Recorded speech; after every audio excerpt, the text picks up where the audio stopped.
I woke up earlier than usual. I slipped into the blue cardigan Dennis gave me 10 years ago. He's probably forgotten all about it, but I haven't. Back then he just started working. He saved up for 2 months to buy me that sweater. He used to call me Mom back then, say things like, "You work so hard." I pinned up my hair, dabbed on a little makeup and took out the lemon butter cookies I'd baked the night before. 2 dozen neatly packed in a clear jar. I told myself if Dennis had something planned I probably wouldn't need to bring anything, but, well, it never hurts to be prepared. The clock had just struck 8 when the phone rang. It was Dennis. I waited a few seconds before picking up, on purpose. "Hey Mom," he said, his voice tired. "Are you free today?" I smiled. "Of course. Could you come help out at the restaurant? It's a bit chaotic today. Tina called in sick and we're short-staffed." I paused. "You mean, at the restaurant?" I kept my voice light, like I was afraid if I spoke too loudly the dream might disappear. "Yeah. Just for a few hours. Maybe help with dishes, keep an eye on the front. You've always said you get bored at home." I glanced at the jar of cookies on the kitchen table, forcing my voice to stay cheerful. "Of course I can come by." "Great." He sounded more upbeat. "We open at 10. Try to get here early." He hung up just as quickly as he'd called. I stared at the screen for a long time after the call ended. The only sounds left in the room were the ticking of the wall clock and the quiet drip of the coffee maker. I told myself it was just part of the act. That he had something planned. That I was walking into a setup, a surprise hug, a bouquet of flowers, or even just a "thanks, Mom." I changed into more comfortable shoes, slipped the cookie jar into my tote, and wrapped a pale gray scarf around my neck. The sun was bright outside. I put on my sunglasses before stepping out, just in case I ran into someone I knew. You should always look put together, especially on a day like this. The restaurant wasn't far. I built it myself 20 years ago, brick by brick. Back then, walking this stretch of sidewalk meant someone would always stop me, a neighbor asking if we'd added anything new to the menu. But ever since I retired and handed it over to Dennis, people just said, "Oh, he's running it now," and that was the end of the conversation. I gripped the steering wheel and parked out front. Through the glass window I saw Dennis bent over talking to one of the kitchen guys. He did look a little frazzled. I opened the door. The bell chimed overhead. He didn't turn around. "You're here. The sink's fixed, start over there." I froze. My heartbeat clenched in my chest like a fist. He didn't look at me. Didn't say, "Happy Mother's Day." I walked to the back, took off my cardigan, hung it on a hook and tied the apron myself. The kitchen was alive with noise. Woks clanging, oil sizzling, someone yelling, "Tick it up," and the dishwashing machine chugging in rhythm. I slipped my hands into the warm water and began scrubbing plates, repeating in my head, "It's okay. He'll come back later. Maybe he's waiting for everyone to be here so he can make it a big thing." But noon came and went. He didn't show. Someone called me out to help in the front. He was there, directing staff, adjusting the menu board and smiling at a customer. "We've got a Mother's Day special today," he told her cheerfully. He knew what day it was. As I stood in the dining room, 3 familiar faces walked in, long-time regulars. "Mary." One of them lit up, grabbing my hand. "You're still here? We thought you'd retired ages ago." I was just about to answer with a smile when Dennis walked over, clapped a hand on my shoulder and said, "Her? She's just here helping with the dishes." The room went still. One of the older women frowned. "Isn't she your mom? I thought this place was hers." Dennis gave a dry little cough. "It was. A long time ago. She hasn't run things in years. She's too old to keep up. Today was just a lucky coincidence. She happened to be free." The woman looked at me, then at him, her face tight with something I couldn't quite name. I smiled. "Welcome back. This place still tastes like home." They nodded, thanked me, and I turned to go back to the kitchen. As I returned to the sink, my vision blurred. Steam from the water rose around me like fog, but I felt cold. So cold. A pot lid clattered to the floor, a sharp metallic crash slicing through the kitchen noise. I used the moment to slip out the back, pretending I just fetched a new bottle of dish soap from the storage room. I tossed the empty one into the recycling bin. As I bent down to open the cabinet, my knee cracked audibly. I winced. The kitchen heat pressed down like a damp wool blanket and my back was already soaked through.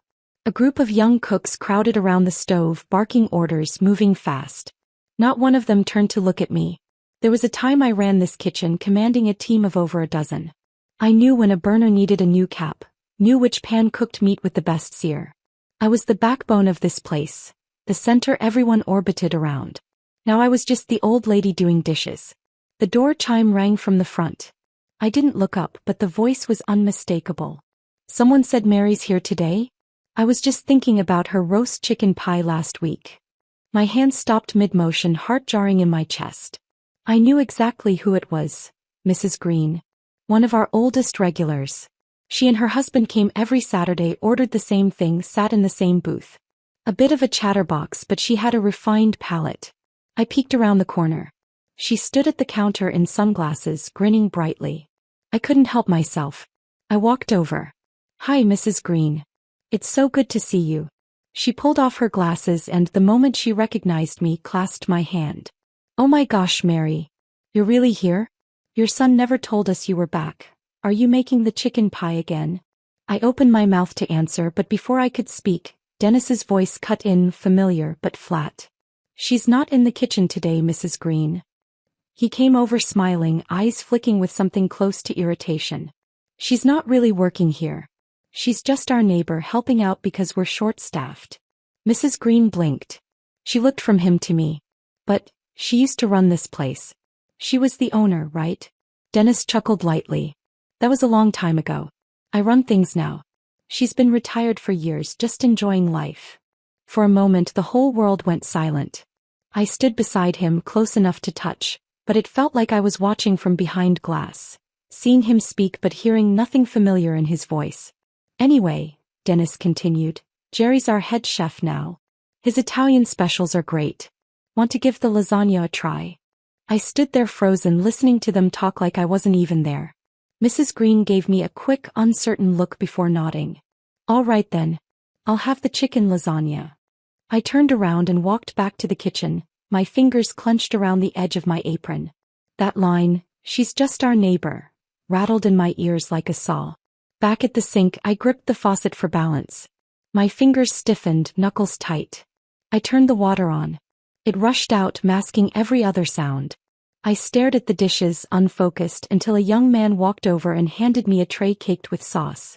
"Hey, this one needs to soak before you scrub it." Behind me, the kitchen buzzed. Voices, footsteps, the clanging of pans, the door chime ringing again. But all I could hear was my heartbeat, loud and slow, pressing down on my chest. I remembered the first time Dennis brought a girlfriend home. I'd cooked all day, every dish he loved as a child. And in the living room I overheard him tell her, smiling, "That's my mom, she's a great cook. But she's just a restaurant owner. Not anyone important." He used the word just. For years I told myself he was young, didn't know better, didn't mean harm. But today I'm 60 years old and I'm still being tucked into the back of the house like some worn-out pot, my name wiped clean, my presence erased. Just before closing, Dennis finally came into the kitchen. He slipped his keys into his pocket, his face tired, casual, like this was all perfectly normal. "Today was exhausting," he said. "Thanks for helping out, Mom." I looked up, staring at him for a long moment. He said Mom, but the way he said it, it had the same weight as saying, "Don't forget to take out the trash." "Do you have something you want to say to me?" I asked, keeping my voice calm. He frowned. "What do you mean? What day is it?" He glanced at me, puzzled. "Mother's Day. Why?" I gave him a faint smile. "No reason. Just wanted to make sure you knew." He shrugged. "Mom, don't be so sensitive. You always say you're bored. This way at least you were useful. We really do appreciate it." "Appreciate it," I echoed so softly it barely registered. He didn't say another word, just turned and left. I stood there staring at the plates, the soap suds already drying in dull, crusty rings. I pulled off my apron, fingers trembling, heart hollow. It was time to go. Back home, I sat on the bench by the front door for a long while, staring at nothing until the cold crept up through my soles. Then I slowly removed my shoes, changed clothes, and tossed the apron into the laundry basket. The kitchen clock ticked. Tick, tick, as if marking every minute of that long, invisible day. I didn't turn on the lights. I poured a glass of water, sat at the dining table, and stared at the old clock on the wall. It was the same old clock I'd brought home from the restaurant more than 20 years ago. On opening day, I'd hung it just behind the register. The hour hand had circled that face for nearly 2 decades. never once running fast or slow. But now, I wasn't the woman who kept everything running like clockwork. I was just a neighbor who happened to be around. My fingers tapped absent-mindedly against the table. A tightness bloomed suddenly in my chest, like something had lodged there and wouldn't move. I stood up and walked to the storage room, pulling open a brown wooden box, the one where I kept old things I couldn't quite part with. On top were a few ledger books stacked neatly. The thickest one had a yellowed sticker on the cover, 2001 to 2016. I pulled it out and flipped to the first page. My handwriting was still there, clean, deliberate, drawn in ballpoint pen. Row after row of purchase records, monthly payrolls, customer traffic summaries, thank you notes from regulars, and scribbled feedback on laminated menus. That was my labor written in ink. The memory of my life poured into columns and receipts. I remembered our first winter after opening back in '96. The stove leaked gas constantly. Every night, I'd wrap a towel around the intake vent and sleep nearby just to make sure we'd still have a usable kitchen by morning. The following spring, I upgraded the plumbing and hired my first employee, Kathy, a young woman recently divorced with a baby girl in tow. She was fast in the kitchen, always humming while she chopped vegetables and sweet as honey to the customers. I told myself back then this restaurant couldn't just be my livelihood. It had to be a shelter for someone else too. A few pages later, I saw our first food festival entry. I'd used my homemade pickles as a burger topping, and to my surprise, we won most popular dish. I still remember Dennis standing in the crowd wearing a wrinkled t-shirt, giving me a rare thumbs up. That night he even said, "Mom, you're amazing." That was the last time he spoke to me like that, right before high school. After he started 9th grade, he never brought friends to the restaurant again. Said it smelled too greasy, too old school, too low end. I overheard him once telling a classmate, "My mom runs a little food place. It's nothing big, just some small business. She works really hard." He said just like it was a flaw. Like hard work was something to be pitted. Like it made me small. I didn't argue. I told myself he's just a teenager. One day he'll understand. One day he'll come back around. But over the next few years he drew a thicker and thicker line between me and whatever image he had of failure. When he applied for college under family background he wrote, "Single-parent household. Mother owns a small shop." He never once posted a photo of the restaurant on social media. Never mentioned to his girlfriends that his mom owned a diner. I knew. Always knew. But still on every birthday I'd wake up early and make his favorite blueberry pancakes. And every late night prepping stock in the kitchen I'd whisper to myself, just a few more years. Once he's settled in his career I can retire. Then out of the blue when he turned 32 he showed up at my door. He just quit his job and said he wanted to start a little business. He said, "Mom, you've worked hard all your life. Don't you think it's time to rest? Maybe let me take over the restaurant. I can carry on your legacy." I froze on the verge of tears. I thought he'd finally seen me. Finally understood.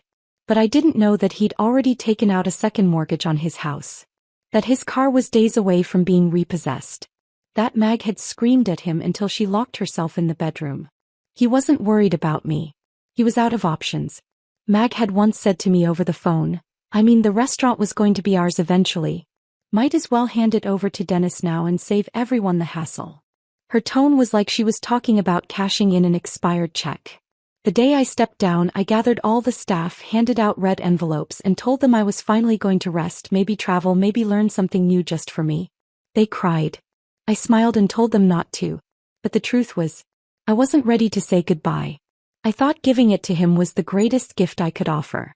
But that gift became the first excuse they used to erase my name. I looked down at the ledger. Tucked into the back cover was a photo of all of us.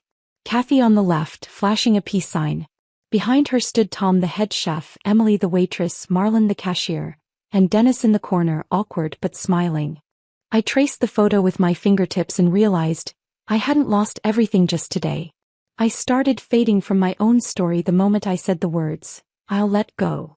I closed the ledger with a long, steady breath. The next morning I made myself a cup of Earl Grey, repackaged the leftover lemon butter cookies into little baggies, and neatly put the ledgers back into the storage cabinet. Those books felt like ballast, heavy, unmoving, but they gave me just enough weight to stay grounded. I wasn't planning to make a scene. I wasn't going to bring up what happened. I just wanted to have a real conversation. It had been a long time since Dennis and I sat down face to face and actually talked. Not him barking from the kitchen. Not him calling to ask if I could cover for someone. Not that flat, "Thanks, Mom, really appreciate it," with exhaustion and distance baked into every syllable. I called him. "Let's do lunch," I said softly. "Just the two of us. There's something I want to talk about." He hesitated. "Then, Mag will come too. She's working from home this week." I paused. Then said, "All right. The three of us." I made a reservation at a little Italian place nearby, an old rival of mine from my restaurant days. The owner was about my age, a different philosophy. He believed in hype, I believed in word of mouth. We'd competed, clashed, even respected each other. He'd passed the business to his son after retirement. The flavor stayed the same. I got there 10 minutes early. Ordered 3 waters and a basket of handmade sesame bread. When they walked in, I stood and smiled. Dennis wore casual clothes, eyes tired. Mag wore a sleek blazer, polished, her expression carrying a barely masked wariness. "Hi, Mom," Dennis mumbled as he sat. "Do you remember this place?" I asked. "Yeah," he said, flipping open the menu. "You used to bring me here all the time." He avoided my eyes. I didn't bring up yesterday. I didn't bring up the sting or the way his words scraped across my chest. I just wanted to try once, to speak as a mother, not a victim. To say my piece without crying, without accusing. "I was hurt yesterday," I began, my voice calm. "Not because I was washing dishes. Not because you asked me to help." They stayed quiet, waiting. "What hurt," I said, "was watching you pretend I wasn't your mother. Watching you act like the restaurant had nothing to do with me. That we didn't build it together." Dennis set the menu down, brow furrowing. "Mom, that's not fair. When did I ever deny you were my mom?" Mag's eyes darted up and she cut in sharply. "Come on, Mary. Yesterday was a work day, not a family dinner. You said yourself you were just helping out, so we kept things professional." I looked at both of them. Said nothing. Mag shrugged. "And let's be honest, you're retired. What kind of treatment are you expecting? You were just lending a hand, right?" Something in my chest squeezed shut. Her tone made it sound like I was there to show off. Like my presence was a vanity project. I turned to Dennis. "That restaurant is what I built, brick by brick. I handed it to you because I trusted you. I thought it meant something. But you changed the menu, replaced the staff, and won't even say my name when someone asks who I am." He looked annoyed. "Mom, you're just being sensitive. Mac's right. If you're still going to hover over everything, then what was the point of handing it off to me?" "I'm not trying to interfere," I said, softer now. "All I wanted was for you to say, even just once, 'This is my mother. She used to run this place.' That would have been enough for me. Just that." He let out a breath, something between a laugh and a sigh of impatience. "You always need to be the center of attention," he muttered. "Every time you show up, the staff flocks to you. You realize your kind boss thing throws everything off?" They stopped listening to me. Mag set down her knife and fork carefully, then leaned forward. "Let me be direct, Mary," she said coolly. "If you still want to be the heart of the restaurant, then your retirement was a failure." She paused. Then, voice like ice, "If you want to come back, just say so. But if this is about needing to feel important, please stop getting in the way." I went quiet. Right then it hit me. I couldn't keep hoping they'd see me. Not as I was. Not anymore. "You know," I said after a moment, "the year your dad died, I nearly sold that place." My voice was quiet. I couldn't do it alone. I was up at 3 in the morning buying produce, chopping, managing bills. I wanted to quit so many times. But you, Dennis, you told me, "Don't give up, Mom." You said, "One day I'll take it over." He looked at me. His face didn't shift much. I nodded. "Well then." I placed my napkin on the chair and stood. "I won't interfere with the restaurant anymore. And I won't wait for you to say what I wish you would." I slung my bag over my shoulder and walked out of the little restaurant. When I got home from that miserable lunch, I didn't take off my shoes. I leaned against the doorframe, fingers still clenched around the strap of my bag. I didn't cry. Not because I wasn't hurt, but because something in me had finally settled. I knew without a doubt that it was over. Dennis and Mag were like 2 steel walls, pushing me out until there was nothing left between us. "You always need to be the center of attention. You're just here to help out. You're retired. Don't meddle in the younger generation's business. Those lines weren't just spoken, they were nailed into my ears. I couldn't pull them out, couldn't forget them. I don't know how long I stood there frozen until the phone rang and startled me. It was Linda. I hesitated for a second, then picked up. "Hey Mary," she said, her voice warm and familiar like a freshly steeped cup of tea. "I just came out of Whole Foods. They've got a fresh batch of those pumpkin cookies you used to love." I smiled, but my throat tightened so hard I couldn't get any words out. She must have sensed it. There was a pause. "You okay?" I finally managed. "I had lunch with Dennis today." She didn't say anything right away. I heard a car door shut on her end, then the soft click of a seatbelt. "What did he do this time?" she asked, voice dropping half a pitch like she was bracing for battle.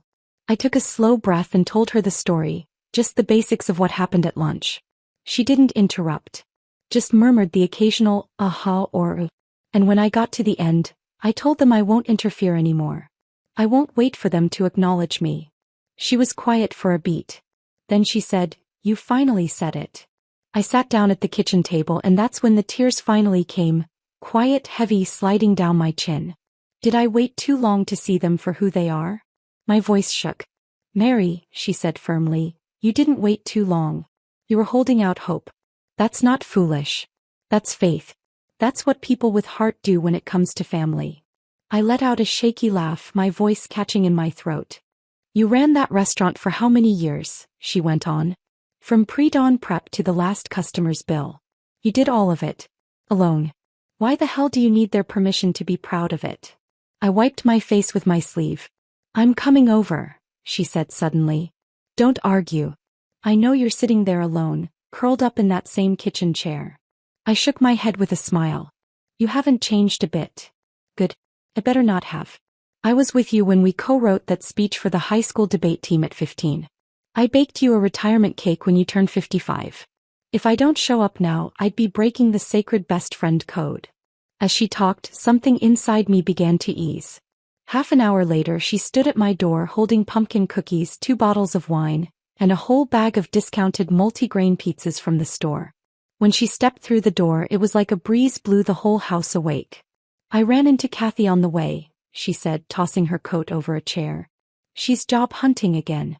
Said nothing's worked out since she left your place." "Kathy." I blinked. I thought she went to that Mexican spot after she left. She did. But they switched owners. The new guy thought she was too slow and too meticulous. She told me she misses your kitchen the most. Something stirred in my chest. "You remember Tom? The old chef." She opened the cookie bag, handed me one. "Saw him at the farmer's market last month. Said he's never found another kitchen that ran as smooth as yours." I looked at the cookie in my hand, silent. "Mary," she said, setting her wine glass down and looking straight at me, "have you ever thought about opening a new one?" I stared at her, stunned. "I'm serious," she said, eyes bright. "Not out of spite. Not to prove a point. But because you still have it. The skill. The love. The soul. Everything you poured into that place. It's still in you.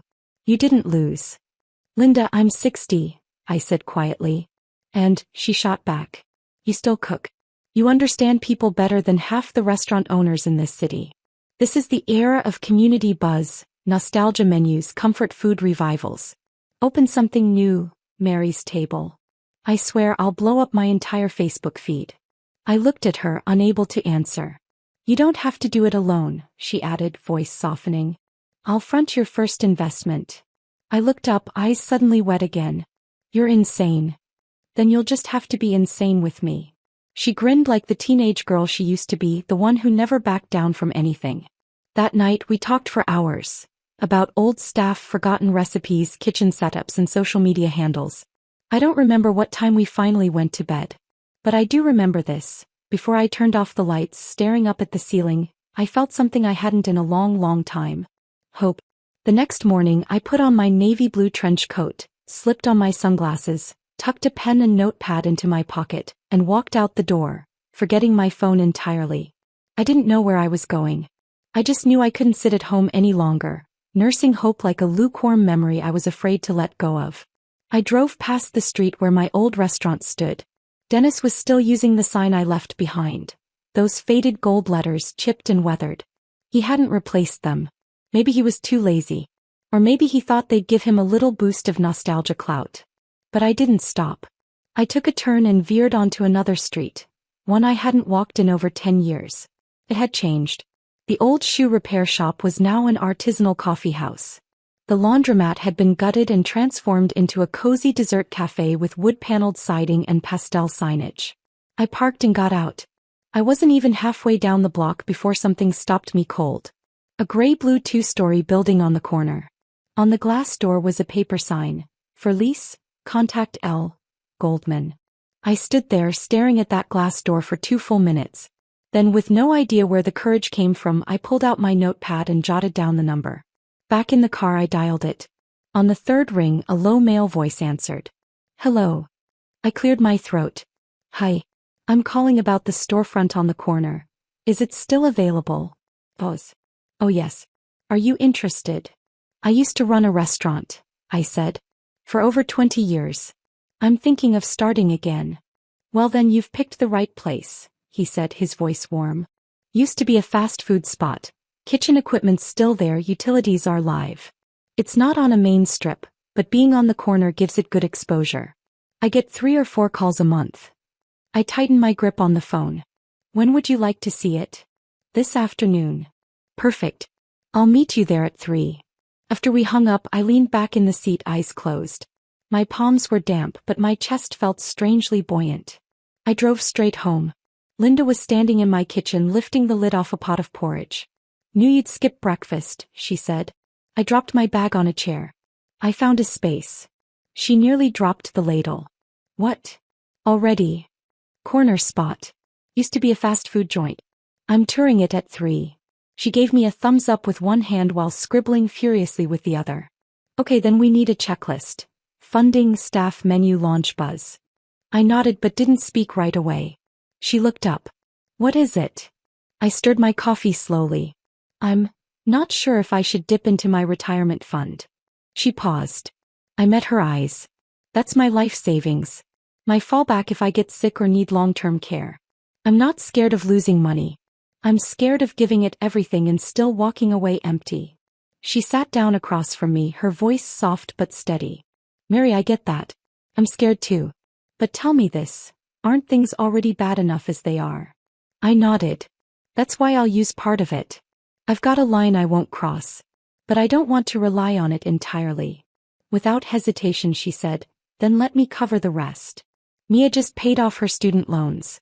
If I don't use my savings to back you, what am I even saving it for?"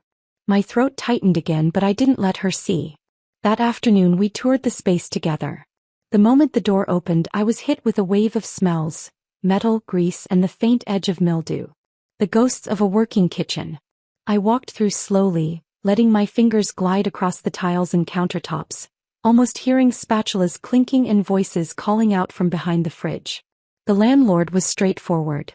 We signed a preliminary lease and he threw in 2 months of free rent for renovation. When I got home, I pulled out my old phone book and started dialing. "Tom. Hey. Marlon. Lizzie. Kenny." Every call had the same reaction. "You're really reopening?" "I'm in." "Harry. I've been waiting for this day for 5 years. Count me in. My current job's a disaster anyway." I taped a sheet of paper to the kitchen wall, wrote at the top, "Mary's table, rebuild list."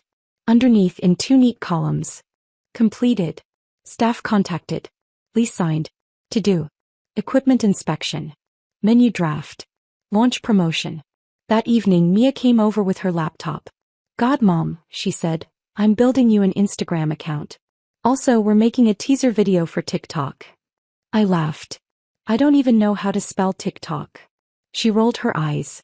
"Which is why you need your very own Gen Z branding consultant." We shot clips of simmering pots, spice jars, and handwritten menus. She recorded a voiceover of me explaining the meaning behind the name Mary's Table. That night she posted the first teaser. "A kitchen with memory. A table with warmth. Coming soon. Hashtag Mary's Table, hashtag back to flavor, hashtag women who build." Watching the likes roll in, I felt something rise in my chest. An old but familiar feeling I hadn't felt in years. Excitement. On the first day of renovations, I laced up my beat-up sneakers. the same ones that probably should have retired when I did. Rolled up my sleeves, pulled on a pair of gloves and got to work alongside Kathy, scrubbing down the greasy old kitchen hood. She laughed as we scrubbed. I honestly didn't think you still had this kind of energy. I grinned and tossed a rag at her. You don't get to call me old when your back cracks more than mine. We both burst into laughter, faces smeared with grime and oil. That afternoon Tom stopped by to inspect the stoves. These burners may look tired, he said, tapping the side of one with his wrench, but the bones are solid. A good tune-up and they'll last. He'd brought his own tool kit and a fresh pair of gloves, already moving around like he owned the place. Like he'd never left. Kenny and Marlon showed up soon after and the place filled with voices. Memories flying around like kitchen steam. Someone brought up the blizzard years ago when I delivered soup in person and nearly slipped on the icy sidewalk. Another remembered the Thanksgiving we gave out meals to the homeless and the whole block ended up lining up outside our door. The warmth in that kitchen wasn't just the heat. It was history, alive and well right there between the burners and the chatter. Mia showed up often, camera in hand. She snapped photos of every corner, documenting the journey in a series she called Kitchen Reborn, Back to the Flame, and Mary's Handwritten Menu. Within a week our socials went from 0 to over 800 followers. You've got fans now, she said, scrolling through comments. Time to learn how to reply to them. I looked through the posts, blinking as tears welled in my eyes. I remember her corn chowder. She's back. My first buffalo wing was at her place when I was a kid. It wasn't that I wanted to be remembered. It was that I finally realized I had been. The name was set from the beginning. Mary's Table. Not grill. Not kitchen. Table. Because this wasn't just about food. It was about gathering warmth, belonging. I brought back 3 of our most loved dishes. The creamy potato roll, the honey-roasted chicken pie, and my nearly impossible-to-replicate pumpkin bisque. Mia looked at the menu. Don't want to add any modern fusion stuff? You know, like Dennis did. I shook my head. I'm not chasing trends. I'm reclaiming flavor. My flavor. She nodded. I'm clipping that for a promo video. That line's gold. We also posted open invites, asking old customers to leave handwritten notes about what Mary's Table meant to them. One elderly woman wrote, her place was the last date my husband and I ever had. I still remember the scallion cornbread that night. A mother and daughter left a note. Mary taught my daughter how to hold a knife and chop onions. She's a culinary instructor now. Those words, heavier than metals. During the renovations I made a point to clean every table in the dining room myself, every day. The crew joked I was a workaholic, but I knew what I was doing. This was my love letter to the space. The night before opening I didn't sleep. In a wool sweater I paced the dining area, testing each chair, double-checking condiment placement, lighting brightness, scanning every menu printout for typos. At 3 a.m. I sat at a high stool in the kitchen and wrote out dozens of cards by hand, placing one at every table. Welcome back. Thank you for remembering me. You helped bring Mary's Table back to life. Just before dawn I glanced outside. The street was still quiet, but I could feel it waking up. The banner hung above the entrance read, Mary's Table, the taste of home returns. Opening day shattered everyone's expectations. People started lining up before the doors even opened. Mary, we've got to double the prep. Tom shouted from the kitchen. Kathy ran outside with water bottles, apologizing. Thank you for waiting, folks. We're almost there. I stood in the kitchen doorway, staring at the sea of familiar and unfamiliar faces, when a voice from the crowd rose above the noise. Mary's back.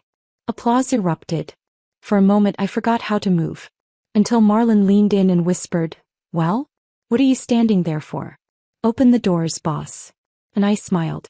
It was the 3rd afternoon since we opened, and I had just sunk into the stiff, unforgiving office chair, hoping for 10 minutes of rest, when a familiar, agitated voice thundered from the front of the restaurant. Is she here? I want to speak to her. Dennis. I recognized the tone instantly, impatient, simmering with barely restrained anger, and that righteous indignation he wore like armor whenever he felt cornered. I took a long breath, untied my apron and stepped out into the dining room. He was standing at the front counter, flushed red, and behind him stood Mag, arms crossed, watching the scene unfold like a spectator who'd already decided the ending. Conversations halted. The room hushed until the only sound left was the hiss of the espresso machine behind the bar. "What are you doing here?" I asked, calm but firm. "You're stealing my business," Dennis hissed, trying to keep his voice down but failing to hide the venom in his words. "You knew we were just a block away. This whole launch, it's a direct shot at me." I didn't answer right away. I just looked at him. He pressed on. "You brought all the old staff back. Your menu's practically a replica. Even your marketing, the taste of home returns? You're trying to make people think you're the original." I stared at him for a few seconds, then spoke slowly and clearly. "Dennis, I am the original. These people, I trained them. These dishes, I cooked them for over 20 years. The name, it's my name. You're calling this theft? That's laughable." His face darkened. "You retired. You handed the restaurant to me. And now you open this, right next door, and just expect me to survive it." A small, humorless laugh slipped out of me. "I didn't put you in any fire pit," I said, meeting his eyes. "When I gave you that restaurant, it came with loyal customers, trained staff, a working menu. You tore it all down." I stepped closer, voice still steady. "You want to blame me? You're the one who tore off the roof and then got mad when it started to rain." Mag stepped forward, tone icy. "You don't have to make this some morality play. If you really cared about your son, you wouldn't be competing with him on social media like it's some popularity contest." She glanced at the line of customers. "You've turned your family drama into a PR stunt. Impressive." I looked at her squarely. "You want to know what hurts the most?" I said. "It's not that you're ungrateful. It's not even that you've been cold. It's that you never once considered that I'm a person too." I paused. "Not just your former boss. Not free labor. Not some convenient, disposable old woman." Mag scoffed. "Come on. You started this whole place just to prove how much of a martyr you are." I didn't flinch. "I started this place because I was tired of hiding in the little box you all shoved me into." I turned and looked around at the quiet crowd. "When you left," I said, "I didn't expect anyone to come back. But look around." I gestured to the dining room. "They're here. For the food, yes. But also because they remember a woman who treated every person who walked through that door like they mattered." Dennis opened his mouth, but no words came out. Then a man stepped out of the line, middle-aged, kindly, and laid a hand on my shoulder. "Mary, I drove 40 minutes to get here," he said with a smile. "Not to watch a family argument, but because when my wife was pregnant, you made her that chicken pot pie she still talks about." Someone else chimed in from the line. "Your old recipes should have come back a long time ago." No shouting. No staged support. Just voices, warm and grounded, speaking ordinary memories like they were the most natural thing in the world. And in that moment I stood taller than I had in years. Mag tightened her grip on her handbag strap, turned on her heel and stormed out. Dennis lingered. He stood there like he was waiting, maybe for me to say something that would make it all easier. I looked at him and said quietly, "I don't hate you, Dennis. And this isn't about revenge. I just finally understand, what you wanted all along wasn't me. It was everything I gave you." He lowered his gaze. Said nothing. I turned and walked back to the kitchen. Behind me the bell over the door jingled. Footsteps. Then the gentle click of the door closing. He was gone. The storm began with an anonymous post. That morning started like any other. Doors opened at 7:30, first pot of chicken soup simmering by 8:20, and pumpkin pie prepped and ready in the display case by 9. Mia stood at the front counter, finishing our daily social update before the breakfast rush hit. Then her smile froze. "Don't worry about it," she said, her voice just a touch too gentle as she walked over to me. "Let me handle this." I wiped my hands and glanced at her phone screen. A post sat pinned at the top of the local trending page. "Retired restaurant owner returns, stealing family recipes, poaching loyal staff, and sabotaging her own son's business. Where's the justice?" Attached was a blurry photo of me and Kathy laughing outside the kitchen, vague enough to be deniable but sharp enough to stir gossip. The comments flowed like a burst dam. "Real-life restaurant soap opera? Step aside, bravo. Kids struggling to keep the family afloat and mom comes back swinging? Cold. Why would a retired grandma come back just to steal her own son's thunder?" A few tried to speak up for me. "You all know she started that place, right? She's the original chef. That's her recipe." But reason doesn't trend. I sat on the bench in the back, silent, throat dry as chalk. Mia scrolled, jaw tight around the phone. I know who posted this. It's someone from your son's circle. Probably that friend who's always liking and commenting on his store's page. I didn't reply. My ears were ringing, but the rest of the world carried on like nothing had changed. Customers came and went, Kathy took orders, Tom chopped carrots in the kitchen, Marlon greeted a familiar face at the door. But to me it felt like I was locked in a soundproof box, watching everything slip through my fingers. By noon, a reporter from the local paper showed up. Black blazer. Press badge.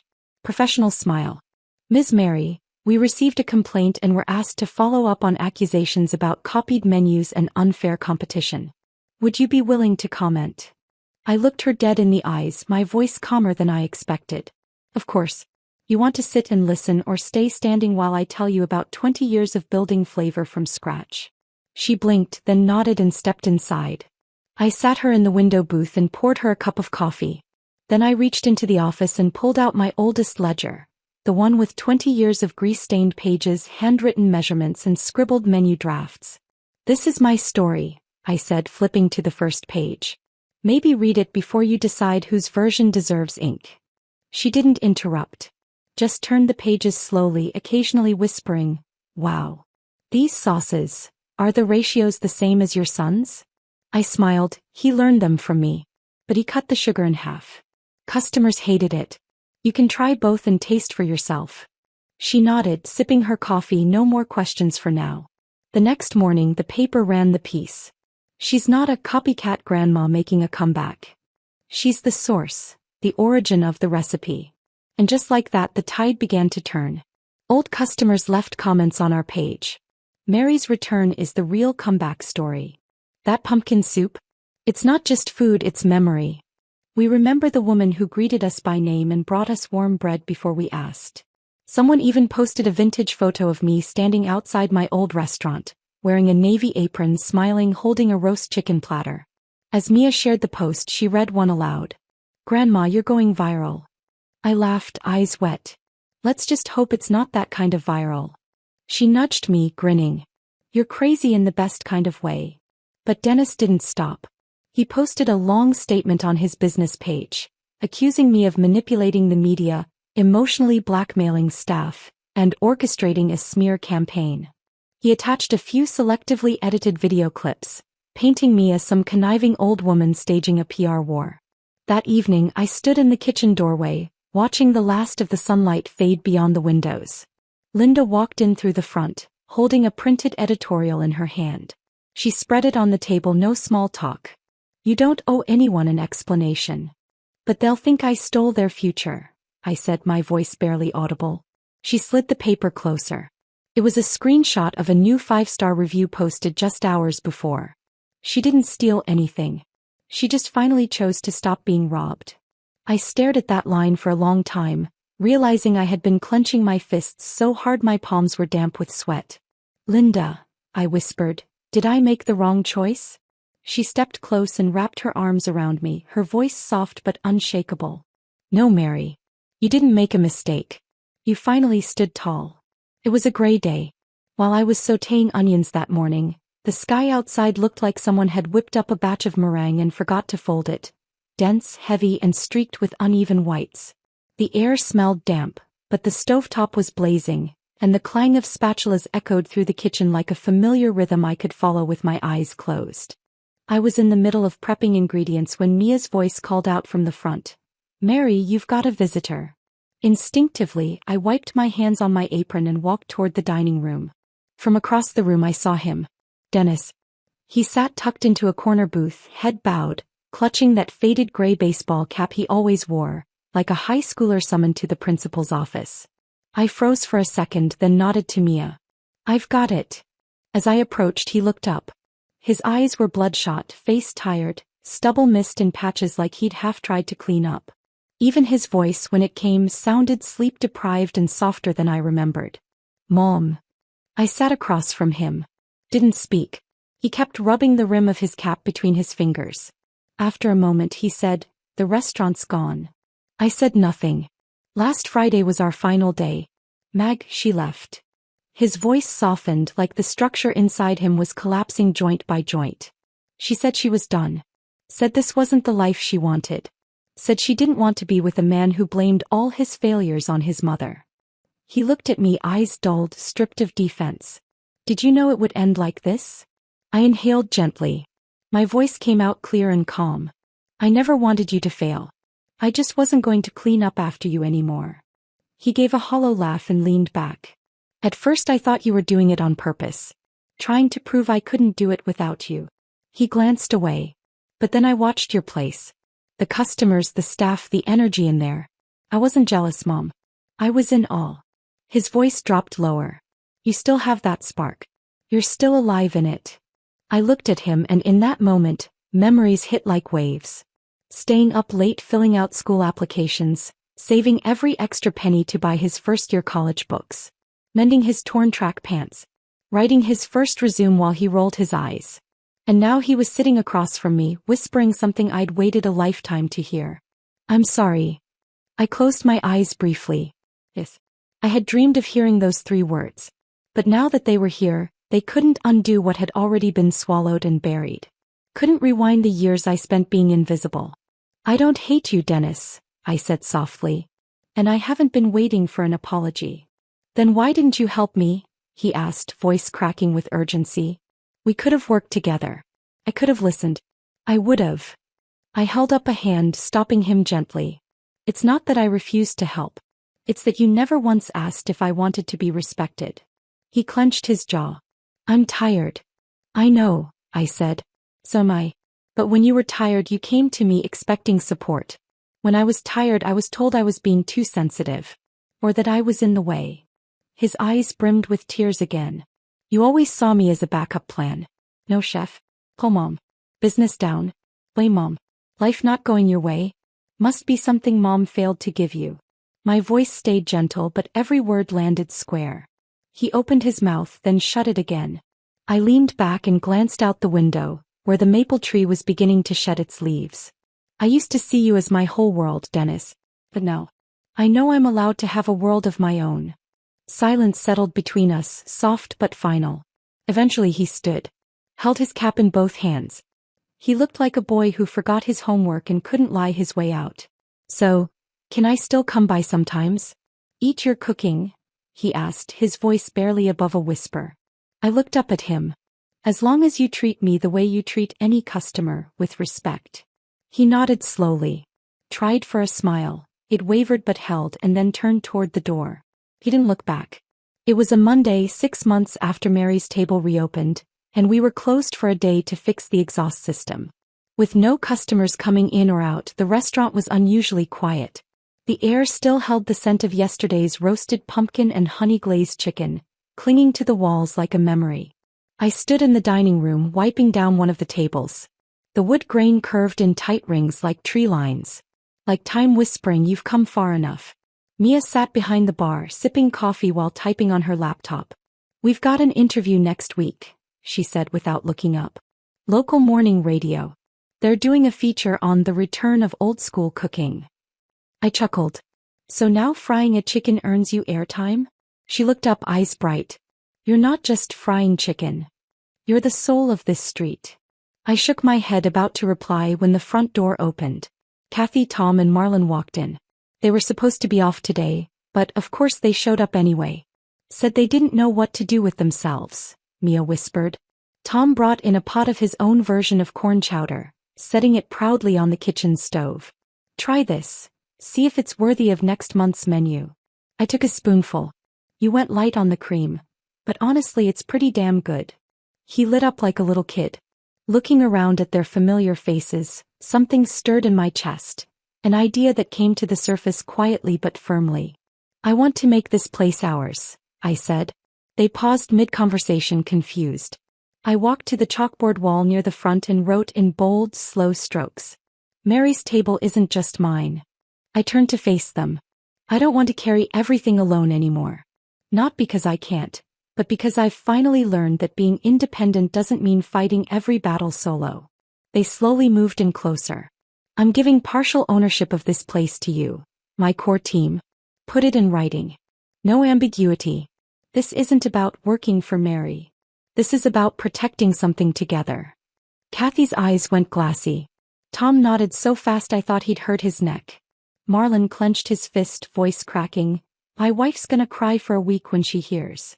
We stood in a circle. No ceremony, no handshakes. Just a shared, unspoken weight of commitment. This restaurant was never just about food. It was a continuation of home. For all of us who had been pushed out of somewhere else, trying to build a new version of belonging. That afternoon I pulled Mia into the kitchen. All right, I said, tapping the little stool by the sink. Your turn to run through the roast chicken prep. She peeled off her jacket and threw on an apron. Warning, I still cry when I cut onions. I handed her a knife. Then wear goggles. She laughed, fumbling with an onion. As she worked, I guided her through the steps. How to layer flavors, when to trust smell over timers. I told her where the dish came from. Your mom had just finalized her divorce, I said quietly. She was a wreck. Every night I made this chicken for her. She told me the most unforgettable dinner of her life wasn't at her wedding. It was at my kitchen table. Mia paused, onion halfway sliced. Do you ever regret being so good to your son? I hesitated, then wiped my hands and sat on the worn stool in the corner. No, I said softly. Being good to family shouldn't be a mistake. But I do regret how long it took me to be good to myself. She walked over and squeezed my hand. I'm really glad you're my godmother, she said.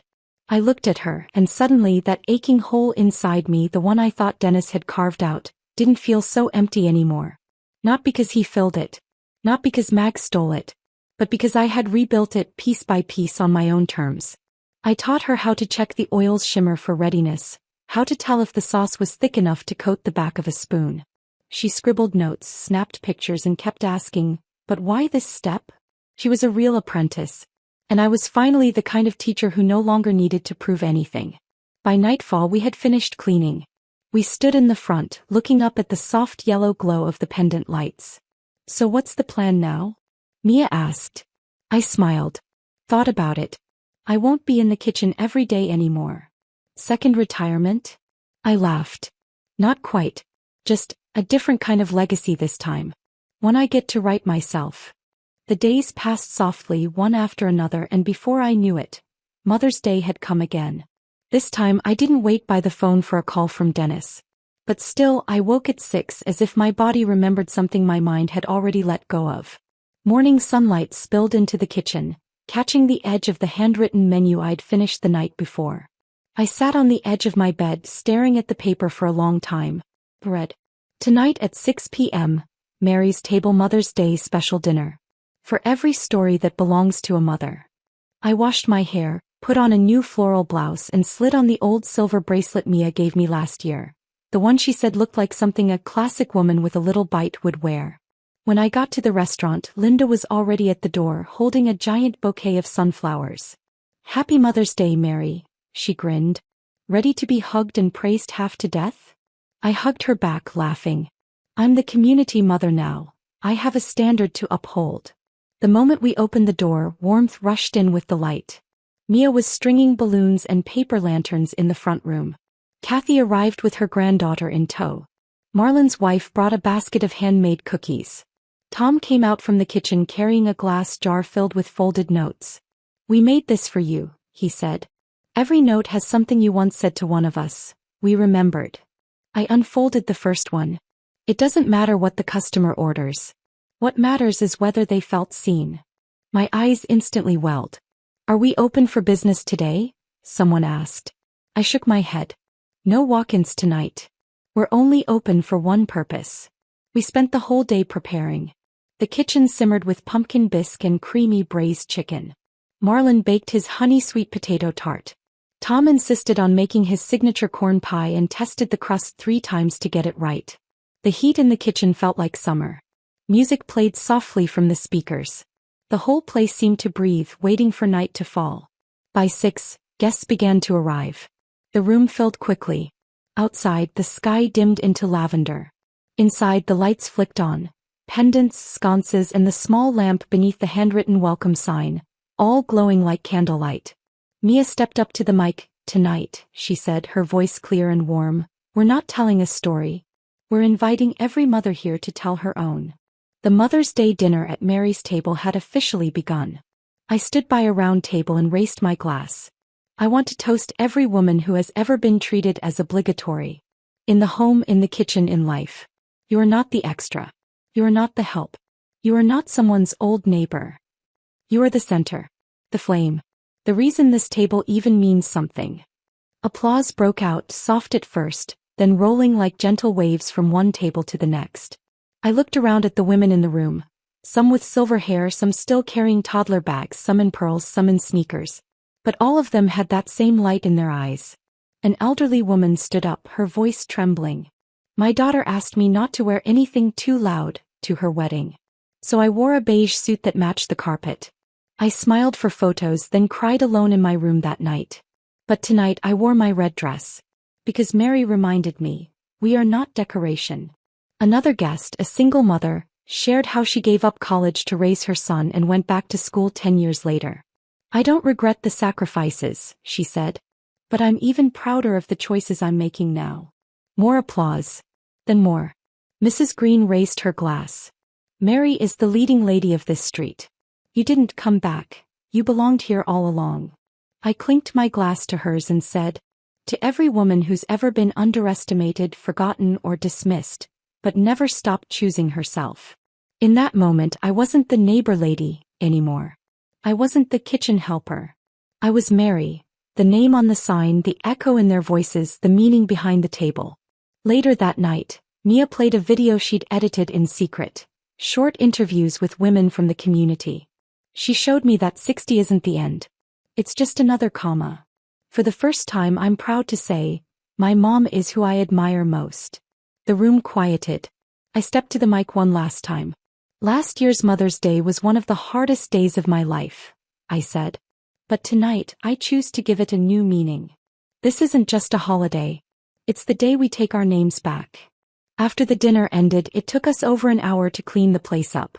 Mia was the last to leave, juggling her notebook, recording gear, and 3 leftover sweet potato tarts as she jogged toward the door. Don't wait for my reply. I'm editing all night. It's going live at 6 sharp. I laughed as the door closed behind her. The wind chime gave one last cheerful ring, and then everything went still. The restaurant was empty. Just me now. I hung my apron on the hook by the kitchen door, then walked over to the tall stool near the window and sat down. Outside, the night had settled deep and quiet. The street lamp across the road cast soft halos on the sidewalk, rings of light that looked like gentle echoes. My gaze drifted across the street. To where Dennis's old restaurant used to be. Now there was a for sale sign taped to the door. The windows were dark. Inside, rows of chairs sat stacked in the corner, abandoned like forgotten bones. I didn't feel pity. I didn't feel triumph. Just a stillness I couldn't quite name. I thought of the day he and Mag walked into my kitchen, asking to take the weight off my shoulders. I thought of the time he introduced me as the old neighbor while I scrubbed dishes in the back. And I thought of the day he finally sat across from me and whispered the words he should have said years earlier. I'm sorry. But now those memories felt like they lived behind a pane of glass. Distant. Weightless. It's not that I hadn't been hurt. Not that I hadn't cried. But now I finally understood something. I'm not living well because they were wrong. I'm living well because I stopped letting their view of me define who I was. I looked down at the old silver bracelet on my wrist. It had dulled over time, the engravings nearly worn smooth, but it still caught the light just enough to glimmer. It wasn't flashy like gold or sharp like diamonds, but it had stayed with me through everything, from kitchen grease to living room silence, from rock bottom to this return. There was a time when I bent over backwards to please, to be agreeable, only to be labeled the old neighbor. Then I fought tooth and nail to reclaim myself, only to be called a woman trying to make a comeback. But now, I didn't need the labels. Because I finally knew, who I am isn't something anyone else gets to define. A breeze stirred outside the window. I stood up and switched off the last light in the restaurant. Then walked to the door and flipped the sign to closed. The lock clicked softly behind me. I turned for one last glance at the room. It wasn't someone's disappointment anymore. It wasn't the echo of a fractured relationship. It wasn't a rerun of the past. It was Mary's table. A place I built with my own hands over time with dignity, restored not just by effort but by love, underestimated and reclaimed. I took a deep breath and stepped out into the night. The wind scattered my shadow into soft pieces beneath the streetlight. I didn't rush home. I just walked, slowly, freely, letting the night air touch my face like a promise kept.